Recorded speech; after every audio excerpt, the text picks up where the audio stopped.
Okay. Good morning, everyone. Good morning. This is my first time doing the announcements, so just bear with me. I'm very nervous, but we're gonna get through this together. Okay. My name is Andrea, and I use she, her pronouns. I serve as one of your board and trustee members, and I'm happy to welcome you to Tacoma Unitarian Universalist Congregation. Longtime members and new visitors alike, you are welcome here. Whether you are joining us here on site, in the sanctuary, or online from another location, we're glad you're here. We are one people of many beliefs, many origins, sexualities, and genders, and love is the power that holds us together. We are all growing, all learning, all loved. You are welcome just as you are. If this is your first time with us, I bid you a special welcome. I'm so glad you found your way to our community. After the service, I will be in the back of the sanctuary, right over there. I don't know where I'll really be, but I will be here. Oh, I'm gonna be right over there, okay. To answer any questions you may have about Unitarian Universalism, about our congregation, or if you want to talk about how to get involved in our community. Please feel free to join me. For those of you here in the sanctuary, we have hearing assistance devices and large print hymnals available in the back of the sanctuary. Our ushers would be happy to help you with these. I think they are back there as well. For our service this morning, our online chat chaplain will help guide our online folks. And for those of us on site, we will be utilizing the screen behind me to project the words for our unison readings and lyrics for our hymns.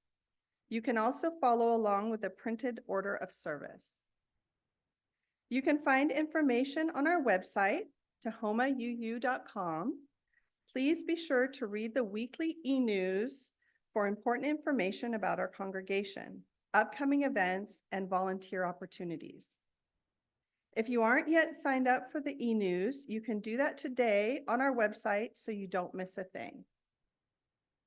There's so much happening here at Tacoma UU. I want to highlight just a few exciting announcements. There is a choir on Sundays and Tuesday evenings. I believe we're not having the choir this Sunday. Oh, I'm sorry, what? Oh, I am so sorry. Lauren tells me we are having a choir after our special congregational meeting. But you can check the e-news and you can talk to me after the service, or Lauren, as you saw, that just stood up there, she's heading the choir, and also the parent social group. I hear they had a lovely Halloween party here yesterday, and it was really great. So you don't want to miss the next fun thing. And again, that's anyone who's a parent, taking care, a caregiver of children. And also, we really want to ask you to please stay. If you're a member, please stay after the service because we really need a quorum for our special congregational meeting. We don't expect it to go too long, but we would really love it if you could stay for that. And again, that's for members. Our new minister, Margot, oh my goodness, I am so sorry. Reverend Margot, I do not know her last name. Reinhardt. Okay, so sorry about that. She asked me to say a little something. So this is what she asked me to say. She said, meet and greets with the new minister. So Reverend Margot will be hosting 3 open house times in the coming weeks so that she can get to know the congregation. Bring your questions, concerns, a favorite story, and even your knitting if you would like. Yeah. Open house times will be Wednesday, October 30th from 12 to 2 p.m. Sunday, November 3rd, from 12 to 1:30 p.m. after that Sunday service. And Wednesday, November 6th, from 4 to 6 p.m. If you want a reminder of these, again, I will have these with me in the back of the room here after service. Yes, that is the day following the election. So the November 6th one is the day following the election, and we will need to be together. Reminders of these gatherings are going to be in the weekly e-news as well. Also, Margot's email is now working. So if you'd like to email Margot directly, it is now up and running, and it is minister@tahomauu.com.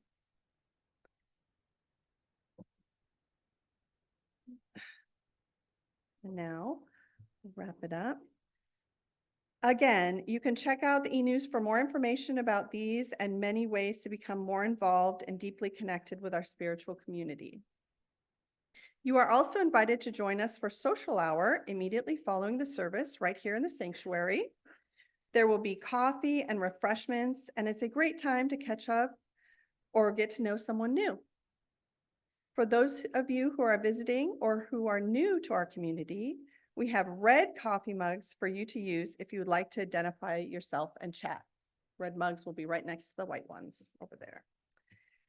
As we begin our service, I respectfully acknowledge that I speak to you today from the land of the Coast Salish people, including the Puyallup tribal nation, land from which they were forcibly displaced.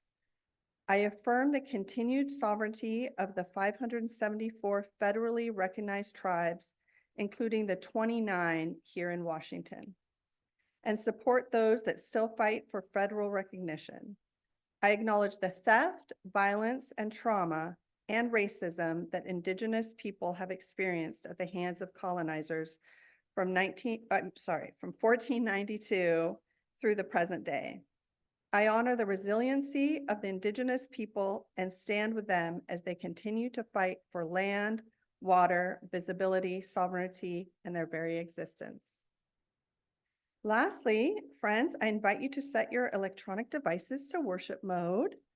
We are gathered here, one community together. Let us settle ourselves into this holy moment and open our hearts to learn and unlearn, to share and to receive. Now let us join together in worship.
Good morning.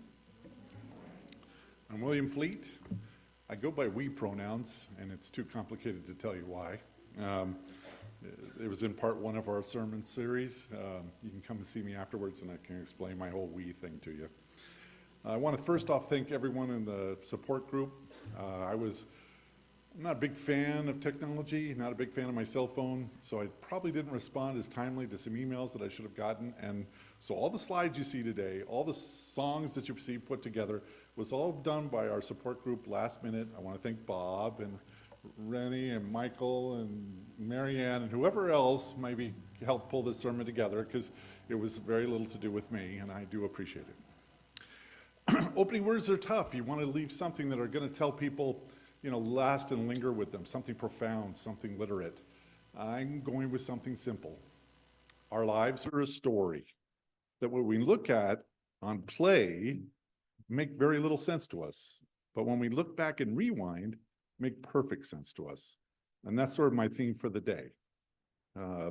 I'm a person that sees myself as a seeker. I don't tell you what it is I believe, because I try real hard not to believe anything. The fun is in looking, and the spirituality is in the seeking. And so that's kind of my theme for the day, and we'll get back to that later. A little homework assignment for you. Your moment of reflection today is going to be coming up with your epitaph.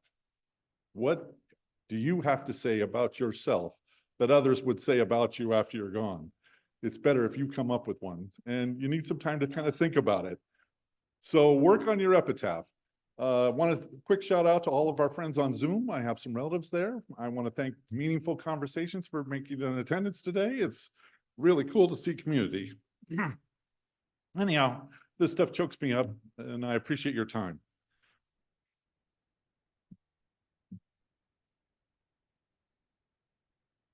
All right. I'd like to invite Christian Grace to come up. Oh. Wow, very efficient. Light the chalice for us, and then we'll say our unison words.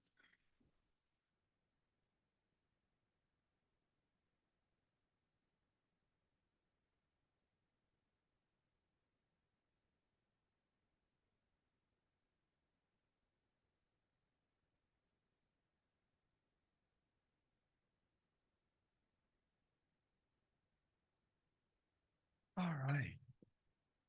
We light this chalice in deep respect for the mystery and holiness of life, with honor and gratitude of those who have gone before, with love and compassion for those who dwell among us, and with hope and faith for the generations to come. And now if you'll rise in body or spirit for hymn 205 in the dark blue hymnal, Amazing Grace.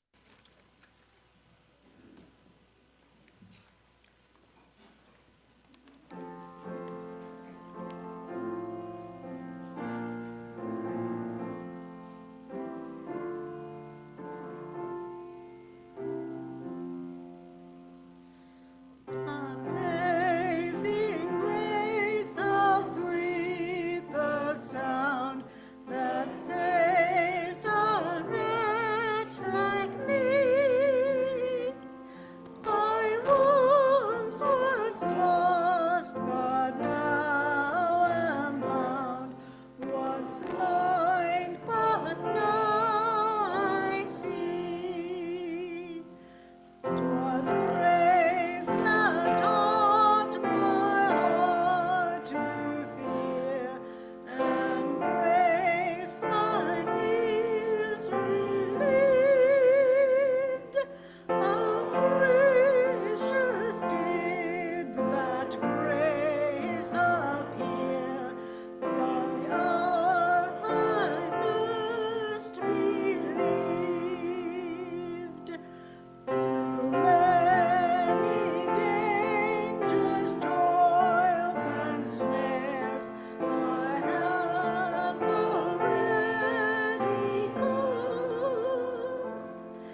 God's praise than when we first begun.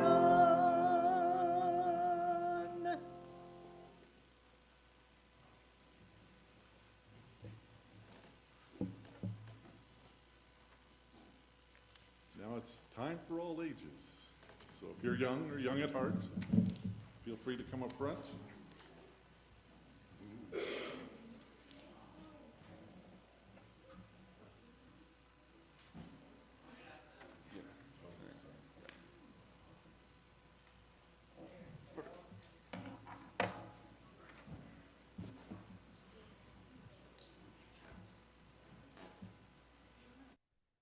When I was a kid, child of the 60s. I'm gonna be moving in.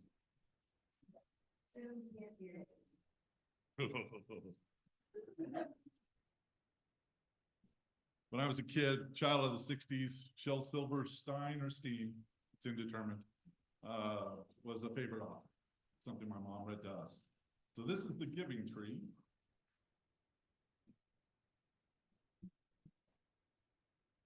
The pictures should be on the screen behind me. We're going to assume there is because I can't.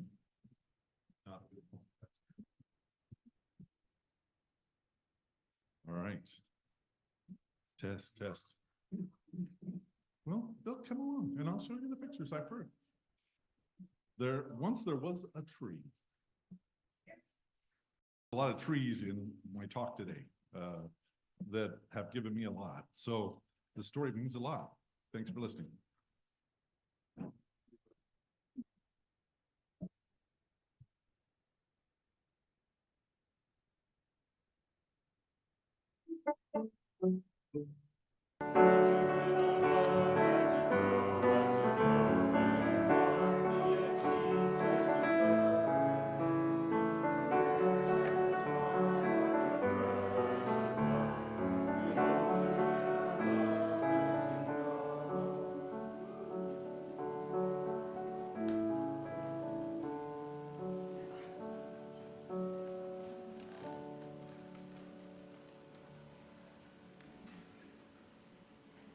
Let there be an offering to sustain and strengthen this place, which is sacred to so many of us, a community of memory and of hope, for we now are the keepers of the dream.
Thank you. And if you'll join me in our dedication words. We dedicate ourselves and our offerings to the work of this congregation, weaving a tapestry of love we call community, both within and beyond these walls.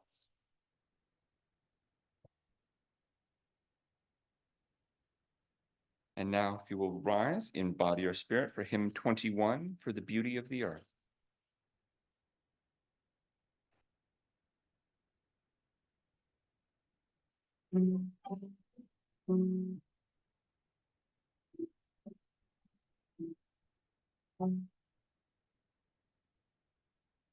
Lord, our beauty of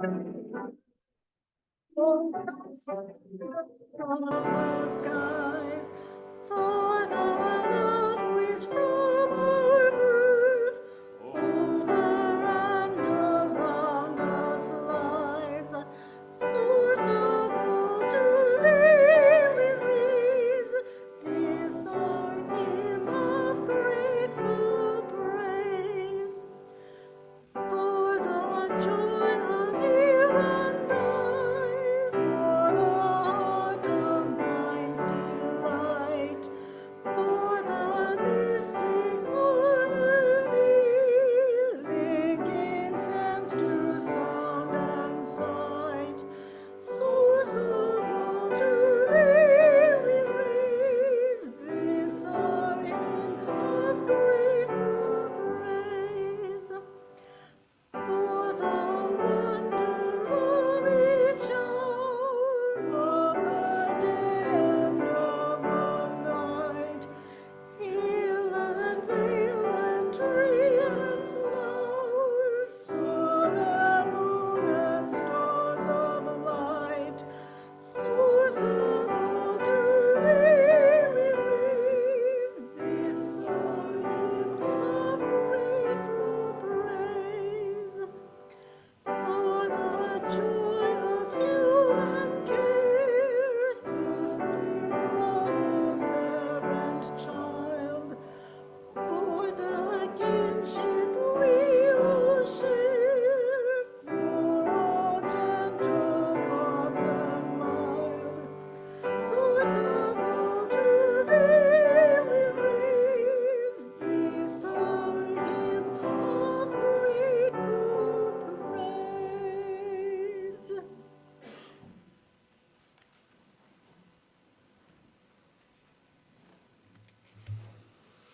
Well, good morning once again. The Seahawks game is on and you guys are here. Thank you very much. I kind of figure that probably the vote at the end helped fill the hall, but we're going to say that that's not the case. You're here for edification. So thank you very much. That's right, and community, which tears me up. So yeah, I appreciate that. Thanks a lot, Cindy. Now I'm choking up again. This story starts with me in my car living for 2 years. I was on drugs. I was riddled with anxiety, but I started to see the divine in my life. And that's all part one. So if you want to know more about that story, again, take me aside and I can explain it to you in length over a coffee and maybe a good cry. But I started feeling better. I saw the divine in my life and got off of drugs and started seeing positivity and got a job, but I was still living in my car. And living in my car was a complicated thing. I didn't sleep at night because, you had to be kind of watchful of what was happening in the world around you. And so, and then I would only stay for a few nights in one place because then that place became unsafe to me. I hung out at the hospital a lot because I liked the emergency vehicles running around. It was easier to sleep if I knew there was going to be an ambulance close by, police close by. But then there was other presences around there. So I was always on the move. And it felt like the world was coming in on me. I was sober, I was working, I was doing better, but it was only a matter of time till probably I had some sort of relapse. I was with Frances last weekend and she said, "How many churches do you attend?" So we started counting them up. 7.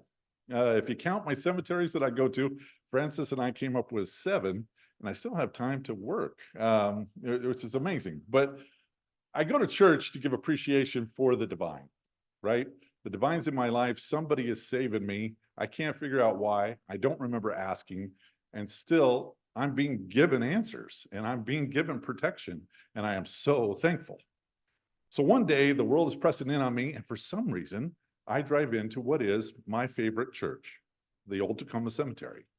And from that, I immediately come into this church. And again, the world was pressing in. And I pull up to the top of the hill. There's going to be some slides that start here pretty quick. And whenever they do, we'll just jump in. This is a stream of consciousness kind of sharing today. I'm going to watch the clock real close. We'll finish at 11:30 or about, but there's so much more that I'm going to leave out. So if you want to know more, take me aside, because I could talk about this thing for 3 or 4 hours. It saved my life. So I'm so thankful, and we can talk forever. Tacoma Cemetery opened in 1874. In 1874, the population of Tacoma was smaller than that of Yakima. If you go down to St. Peter's Church, which is down the oldest church in town, it's down off of Ruston Way. They have a picture of the Tacoma congregation, or all the people in Tacoma that came around that church. They're all wearing Abe Lincoln beards. They all have the top hats going on. Women are in giant, skirts and petticoats in a very heavily wooded area, right? That was our world in 1874. It started as a cemetery that was run by the city and then broke into smaller cemeteries later on. Just leave this slide up for a while. This is the slide I call church. When I first started going to the cemetery, I pulled in that first day and I rolled down my windows, and it was 2 years ago, just about to the day. The tree that looks like this looked just like that day. And I noticed, the first thing I noticed was the incredible quiet. And there was a noise beyond the quiet. There was a noise in the trees that to me felt like God. And, for whatever you see God as, man, that was the best sleep I had had in weeks. I rolled down the windows and I pulled up a blanket and I fell asleep. And I woke up. I'm a guy who has very vivid dreams. It's hard to sleep through the night. Dreams wake me up and I have to talk myself back to sleep. But in the cemetery, it's never been like that. I sleep better than I've ever slept. And I think it's because I'm being protected there. It certainly feels safe there. But anyhow, so I'm sitting in the cemetery and I parked off to the side and I'm sleeping, and I look at this tree and it's dumped all of its leaves onto the ground. And it's a very dark cemetery. You can't tell from this picture because I've cleaned all the stones around it, but all the stones were black, and this tree was the only light on that October day. And the light came down just right, and I said, I need to move my car. So I moved my car over to this tree, and there in the tree, there was a rose that somebody had put in the tree. I keep a rose there now because I saw that rose as hope, that something was reaching out to me to tell me to go to that tree.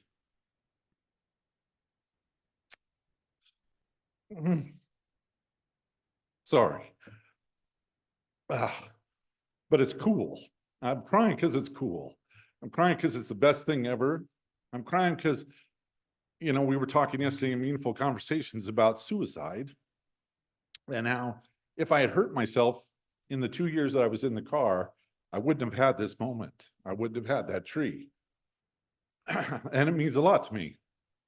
So I keep a rose in that tree pretty much around the clock, or, every quarter I'll put in a new rose. And then I've got another church a tree that I call church at the tribal cemetery, because we'll get into that. So I pulled over to this tree and I'm sitting at this tree and I would do my prayers. I would give, thank God for the help that he was giving me. And I'd stay in my car pretty much because I was still really afraid, terrified. When I would park in a parking lot overnight, I would get up in the morning and be thankful that I was alive, because when you're in your car, you'd hear stories about people just randomly being killed in their cars. And I was one of those guys that was pretty sure I was going to get killed in my car. I'd never been so scared in all my life. And so the car was my sanctuary, but it was also my prison.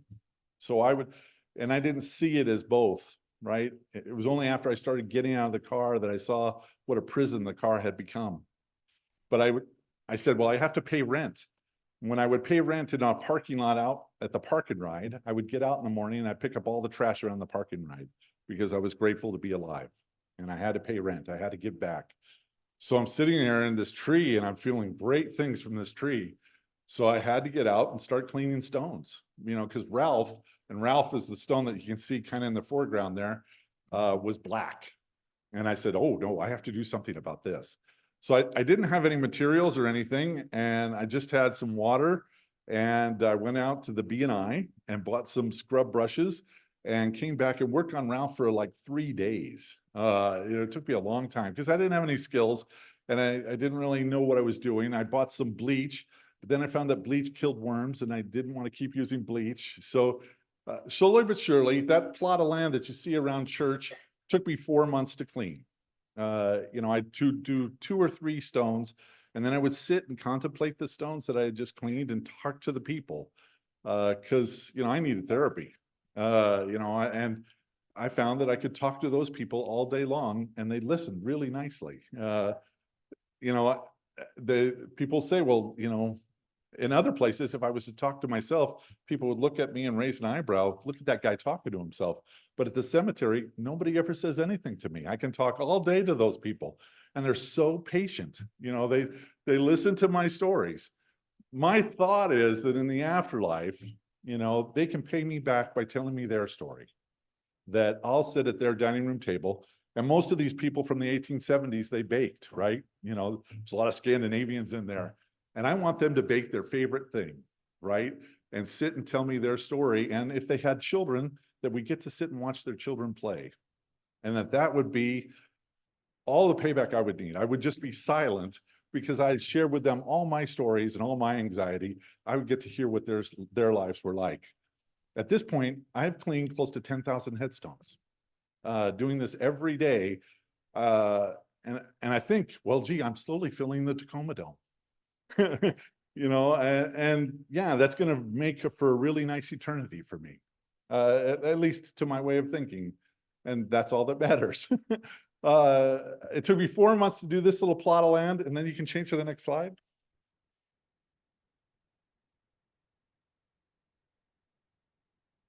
And we can just kind of scroll through these for a little bit. Anything that you see is white was black. Okay. It's a highly, you can leave it there for a second. This is General Sprague's stone. He's the only Congressional Medal of Honor winner that's in the Tacoma Cemetery. I'm not big on celebrity. To me, General Sprague has 3 headstones there. He was the first mayor of Tacoma. He unified the 2 Tacomas into 1 Tacoma. His Congressional Medal of Honor was in the Civil War, of course, and he came out here with the railroads, and nobody's ever going to forget him. But the guy that's sitting next to him, this anonymous stone that's been buried under the earth for 6 years, nobody's ever going to forget him either, because I cleaned that stone as well as I cleaned General Sprague. And to me, that means as much to me. But General Sprague is a beacon, and I've learned to appreciate the beacons, right? That the beacons are what slows traffic down. When people drive into the cemetery, they'll slow to look at the beacons, and then the other people around them will get recognition. So I try to clean those as much as I can. I started just cleaning stones for a few minutes, and I just wiped away the dirt so that you could read it. Now I put borders in for all the stones so that, it kind of inhibits weeds. This is Mr. Thorne's stone. I don't know anything about people before I clean the stone. But after, I've learned that this is Mr. Thorne. Mr. Thorne built Thorne's Castle out in Lakewood, where they moved all the stones 1 brick at a time out from England and recreated this castle. I had no idea. It was a really hard stone to clean. It took me a long time, almost a full day, to get it to that way, but I was really proud of it after it was done. And I've got this book on cemeteries, and I went to a talk last week at McMiniman's about cemeteries, and they tell you all these terrible things about some of the people that are in the cemetery. There's a guy's stone that I cleaned that, turned out that he was 7 feet tall, which was a really big, and also that he was a proud member of the KKK. And that they show a picture in this book of about 100 Klansmen, all in hoods, at his funeral, celebrating this man. Now, if I had known that about the guy prior to cleaning his stone, I might not have been very enthusiastic about cleaning his stone. But that's not for me.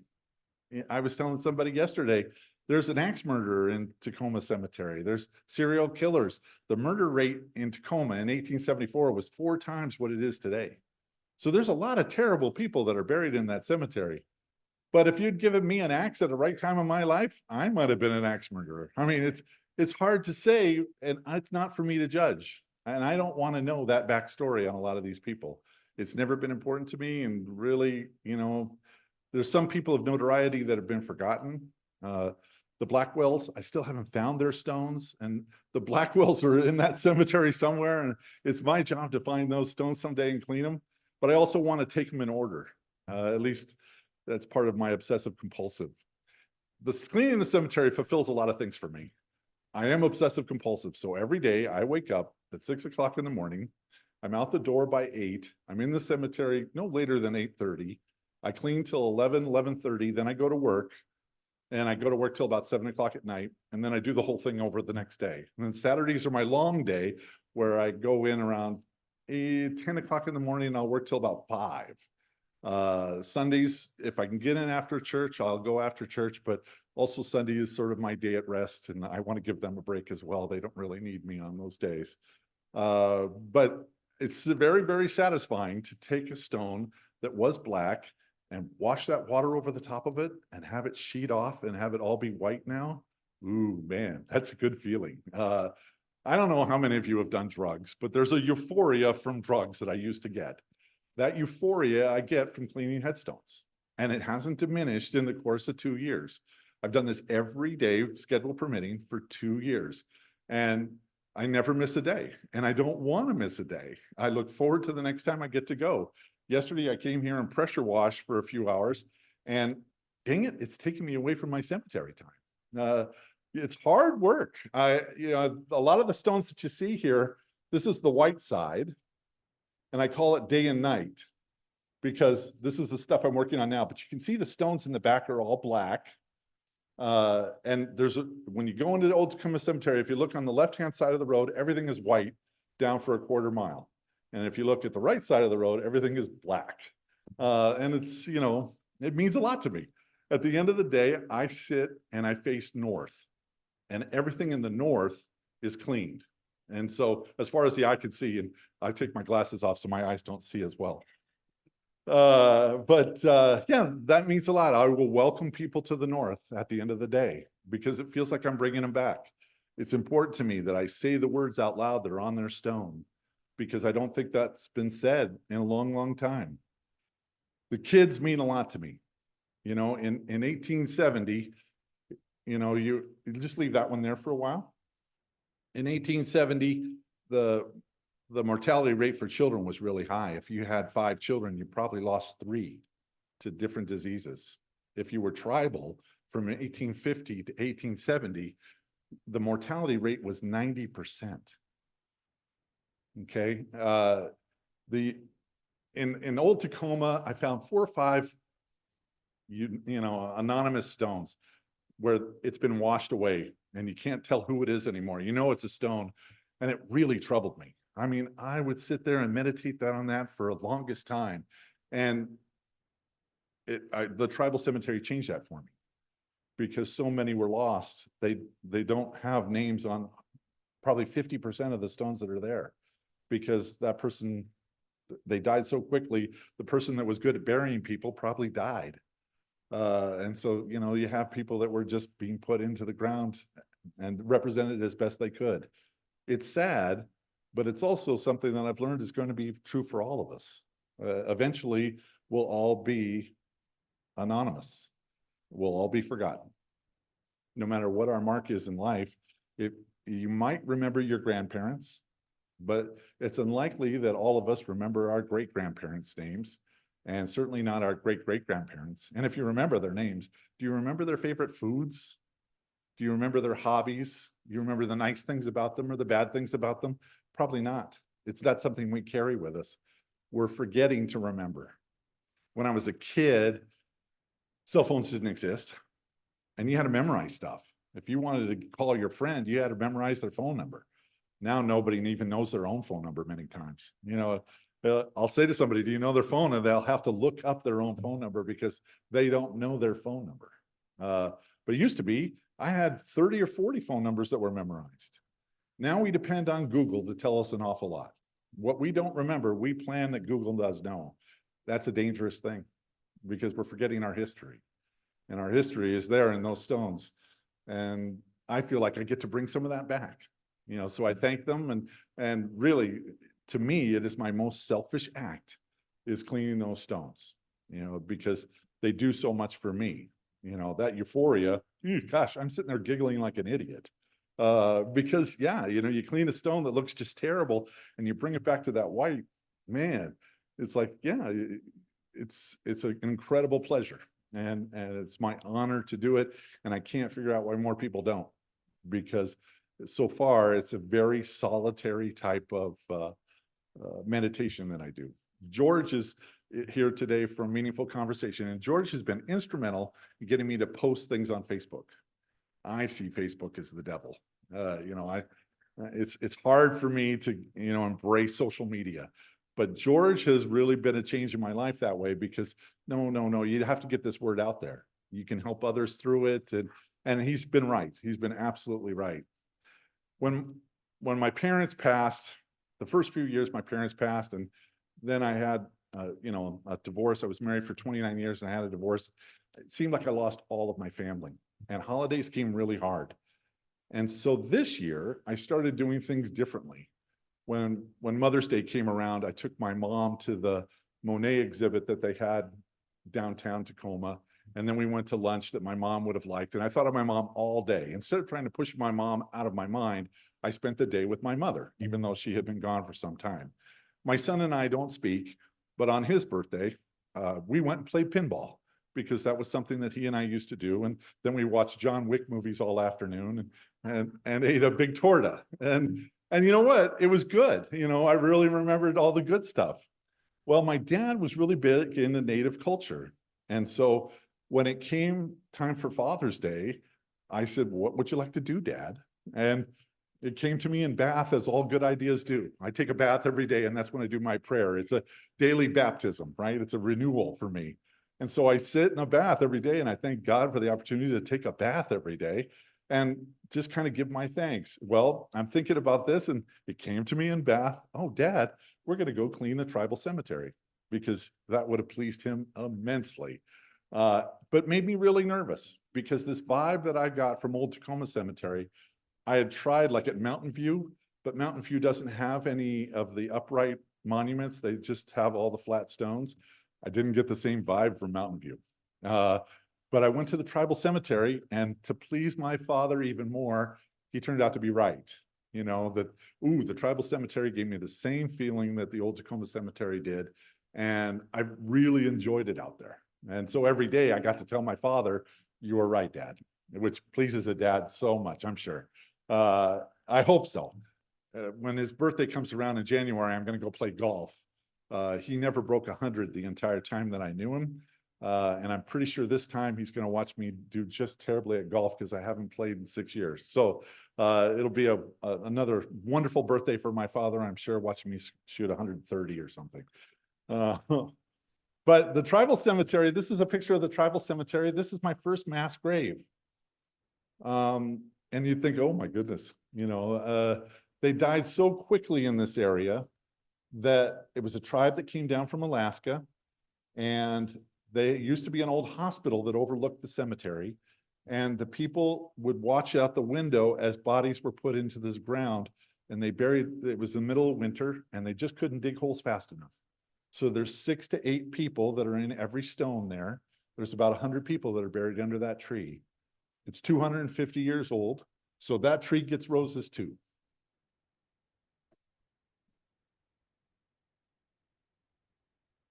It gives me a place to go to.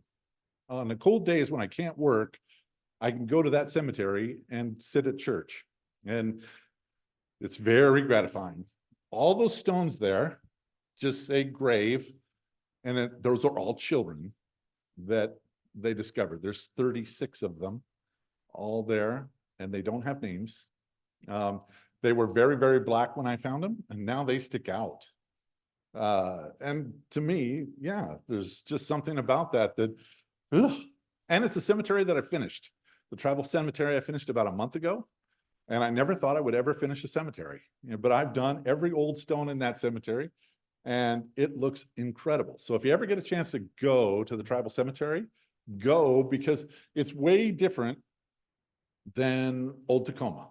Old Tacoma doesn't allow wooden stones. There's no wooden headstones. But at the tribal cemetery, they allow all kinds of family things. So people will leave mementos and things that really make it more homey. And they really take great care of it, much better than the care that you see at Old Tacoma. The families try to go back 7 generations and take care of 7 generations. For every stone that's on that hill, there's at least 2 stones that have been lost. The cemetery, that's kind of the downhill look. At the bottom of that picture, you see River Road. And then beyond that's the freeway and Puyallup River. I sit at the top of that hill and I think what it must have been like to just hear the river. Because the sound from River Road never ends. The roar of the trains that come by and the screech of the brakes as they're coming into Puyallup to slow down. And you wonder what a great spot this must have been. I was sitting at the top of that hill and a deer came and bedded down right next to me. I mean, like 20 feet away, a deer came and sat down in the trees right next to me. Yeah, it was super cool. And it's amazing. At Old Tacoma Cemetery, raccoons will come and show me their babies, right up to me. And at first I'm thinking rabies, but no, it was fine. There's coyotes there. The crows talk to me. It's really cool. And it's a feeling of nature that I've never really appreciated before. Yeah, there's a unity there. Those people are in that tree. I've had people say, well, there aren't really people there, right? And I don't know everything, but I get pretty defensive about that. No, those people are there and I'm in community with those people and I have a relationship with those people. I can tell you stories about those people. There's 2 headstones. The couple was married about 70 years. And they died a week apart. And at the time, people must have said, oh, it was the saddest thing ever. They lost both grandma and grandpa at the same time. But 100 years later, with perspective, we all look at that and say, isn't that about the sweetest thing ever? That they both died together. There's another couple there, the Clarks, and they're just 2 stones in the ground. And I think they went by it real quick there. There's the Clarks were married probably 80 years. She died at 102 and he died at 98, and they both died in the same year. They likely are the only people we'll ever know that were married 80 years. We can guess what it'd be like to be married 80 years, but only the Clarks know for sure what it'd be like to be married for 80 years. I saw Mary. Mary lived to be 100 years old. She was born in 1820. And died in it was 1830 because she died in 1930. Now you think about the things that Mary saw in her lifetime. That electricity, the right to vote for women, the Civil War, the Spanish-American War, World War I, electricity coming in your home was a big deal. Indoor plumbing was a big deal. The way the world changed just in general was a big deal. Those stones had to be brought into these cemeteries with, horse and cart.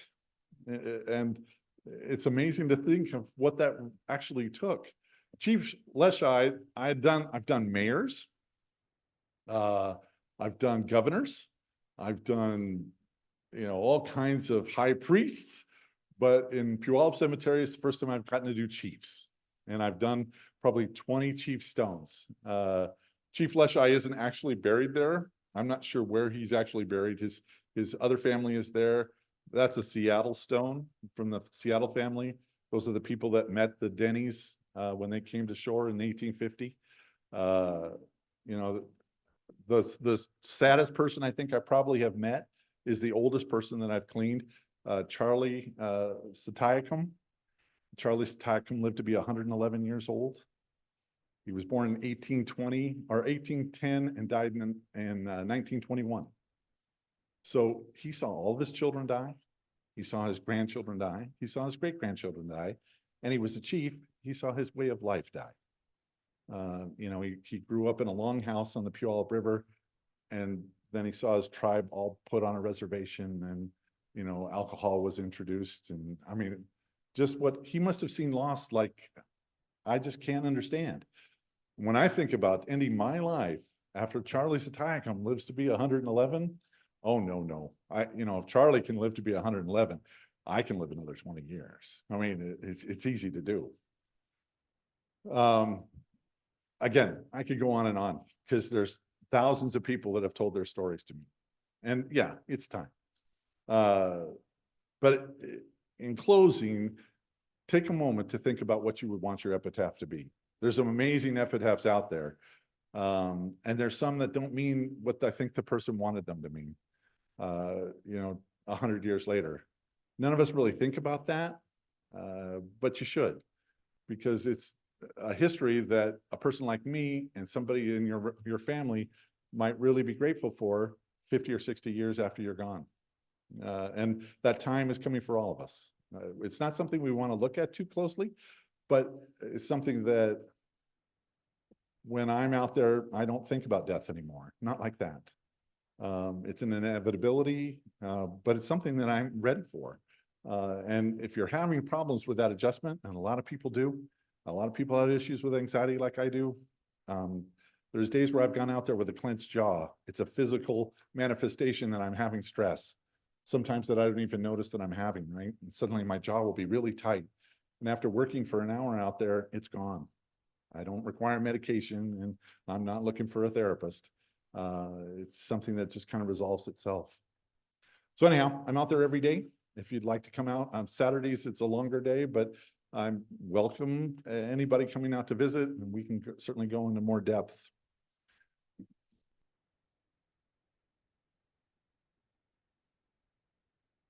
So now the closing hymn. We're going to do 347. Rise if you're able. Gather the Spirit.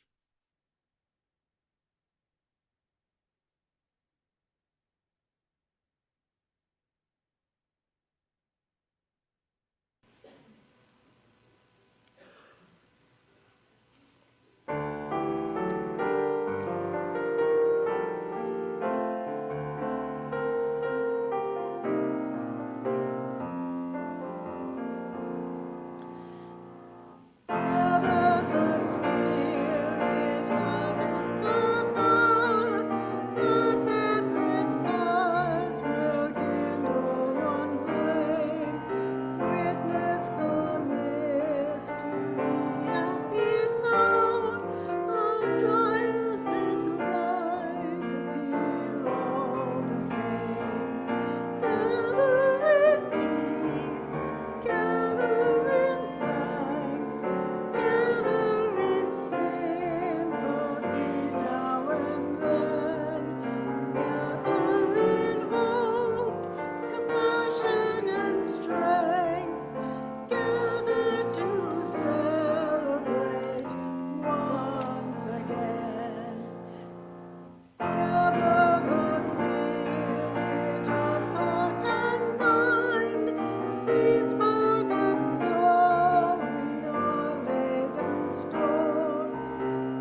If you will join me in our words,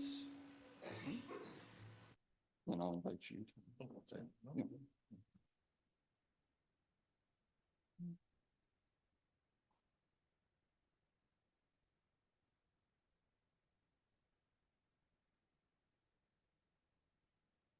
When we've done words first then.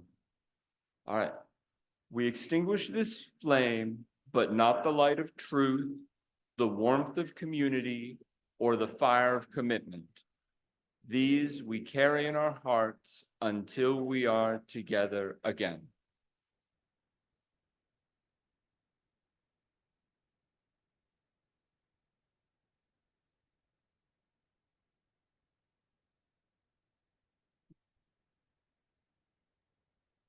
It was extinguished.